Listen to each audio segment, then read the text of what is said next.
Okay, so I don't sing publicly. I don't like because I don't and it really because I don't like to be the center of attention. I don't like people looking at me. And I've been told I have a very beautiful singing He voice, does. and she's always trying to get me to sing on the choir or stuff like that.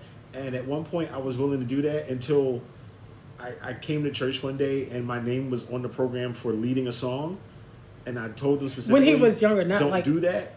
And so this was when you were a teenager, right? yeah, I was a teenager. Right, Yeah, they right. wanted me to lead a song. I said I'm not going to lead a song. They put me on there anyway to do it. I left. He walked out the You church know, I'm didn't not look doing back. it. Yeah, I did. No, I came back the next Right, week, right. but I'm not singing lead, and that was the end of my tenure on the choir because they would not respect my boundaries. Anyway, so if you're from our church, he's not gonna sing I'm on not the choir. doing it. I'm Although not he doing would it. be a really great addition to the mix, but he's just not gonna do it. Anyway, um, where was I? So we had a really good time So in we the were talking car or about whatever. a conversation in the car about rap beefs and stuff like that. So we did all of the errands. Like I said, we did IKEA, we did Target, we did Chick-fil-A, just running around, and that was good for me because I needed that time to really solidify what I already felt. I had already felt that she was a really good person for me because I was able to just be myself around her. I had spent all of my life being a people pleaser, always trying to be whatever somebody suggested I be or wanted me to be. And she was one of the first times I ever felt like I could just be my genuine self. I could be silly, I could be goofy, I could be a nerd, and she embraced all of it. So that Saturday outing just solidified it for me. And basically, I knew at that point, she's the one. You're the one for me. Anyway, What song is that? the melody, it Oh, was all off. I'll play it for you later. you like But D Train, the up tempo joint? You're the no, one for me. no. It was a girl group. You're the one for Oh, what's me. that? SWV. Is that SWV? Yeah, Okay, that's what I was trying to yeah. say. He belongs on the choir. I don't belong in the choir. Anyway, guys, so I don't know enough songs belong in the choir. you would figure it out. Anyway, guys, okay, listen. So that was the end of the weekend date or whatever. But here's the thing that we want you to know. From the beginning, we had been like as of that second date or whatever, he knew I was the one for him or whatever. Like we would like dream build like at that point. And it kind of started off like, well, one day if we ever get married, blah blah blah blah blah, we'll do blah blah blah. And then it became, okay, well, when we get married, we'll do blah blah blah blah blah blah blah. And it became this thing where it was going to happen. Like we were going to be married, It's right? a matter of time. It was just a matter of time. And, there really wasn't any reason to wait. Like Brian has children, but they're adults. So, we didn't have to worry about any little kids or that wasn't a consideration. So, Yeah, little Raheem. so it was kind of just, well, one day, when we get married, blah, blah, blah.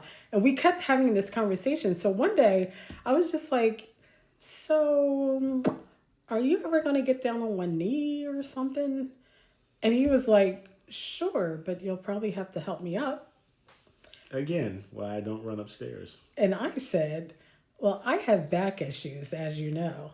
So I'm not helping you up from nowhere. I said, so why don't you just take whatever posture is best for you? And he was like, well, it'll probably be this. He was sitting on the couch at the time, I We were on the think. sofa, yeah. And I was like, all right, take it away. And then what'd you say? Do you remember what you said? I don't remember.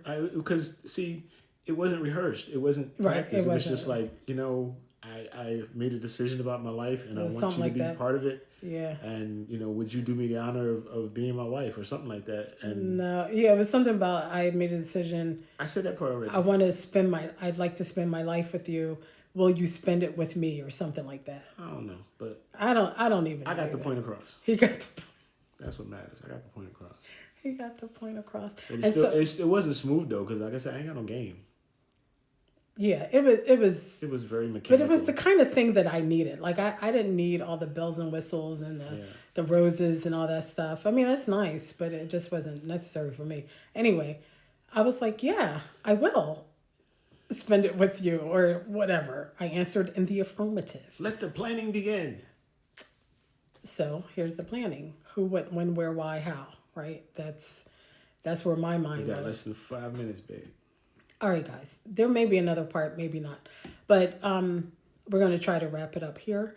So I don't know what happened after that. Planning the wedding. We had to plan the wedding. Here I'm a photographer. I've been involved in enough weddings to know that I didn't want any part of planning a wedding and all of that stuff. Yeah. Number one, as soon as the venue hear that you want to have a wedding, the price is like doubled, like for everything. All of your goods and whatever. And I was just like, no, I got debt already. We're not starting our lives with more debt. But anyway, that's just me. Have your wedding. Have a good time. And then the personality dynamics, like between all the parties involved, it's just a lot. And I don't need that kind of stress. So we decided we were just going to go see a preacher. And between us, we know like a lot of clergy.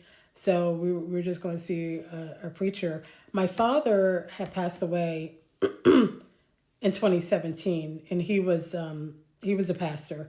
He had always said that he wanted to marry me, but that wasn't going to happen. So the closest I could get to that was the person who pastored him.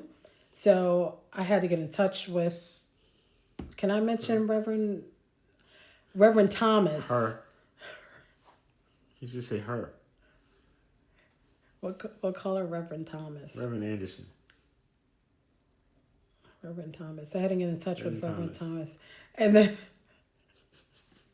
but to do that, I had to go to my stepmother to get her number, right? So I took Ryan to my stepmother's house. And all of this time, people like knew about us, right? But we were kind of private about it. Like, I don't live my life, like nowadays, you see me a lot more on the internet. But like, I was more private than you because ain't nobody know about you. Nobody knew about me at that point. I wasn't in touch really with anybody. I was completely like kind of off the grid. Oh, well, no, other than social media, just posting regular stuff. Yeah, like everybody didn't know about him. I had friends who were like surprised about it afterwards. Like, dude, like really? Yeah. And I'm like, no, we were boo loving. We didn't have like time to be doing all that.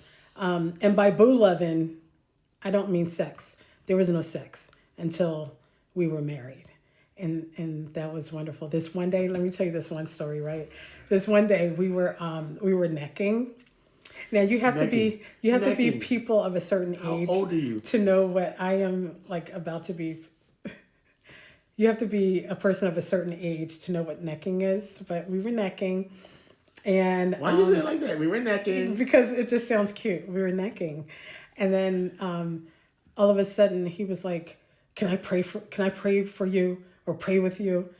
And I was like, "What?" And I was like, "Why in this moment?" This is what went through my head. I was like, "Why in this moment do you feel the need to seek the Lord Jesus Christ on my behalf?"